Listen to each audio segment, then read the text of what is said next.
இந்த ரெசிபிக்கு நான் துவரம் பருப்பு தான் எடுத்திருக்கேன். இதை நல்லா கழுவிட்டு தண்ணி கொஞ்சம் கம்மியாக விட்டு உப்பும் கம்மியாக விட்டு வேக விட்டுக்கோங்க. இந்த மாதிரி நல்லா குழஞ்சி வரணும்.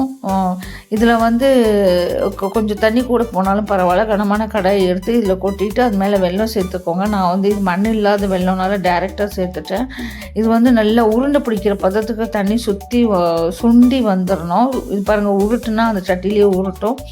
கேஸ் அமர்த்திட்டு ஏலக்காய் பொடி சுக்கு பொடி போட்டு பரட்டி எடுத்துக்கோங்க. நான் வந்து முதலே கோதுமை மாவை வந்து பிசைஞ்சு வச்சுக்கிட்டேன். இதுக்கு நீங்கள் மைதா மாவு கூட பிசைஞ்சு வச்சுக்கலாம். இந்த கோதுமை மாவை கிண்ணி ஷேப்பில் பண்ணிவிட்டு அதுக்குள்ளார வந்து இந்த பருப்பு உருண்டையை வச்சு இதை வந்து சப்பாத்தி போட்டுற வேண்டியதான், அவ்வளோதான்.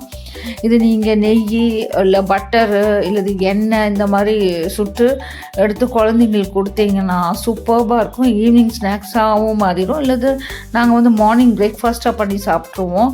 ரொம்ப சத்தான சைடு சூப்பர்பாக இருக்கும். ட்ரை பண்ணி பாருங்கள்.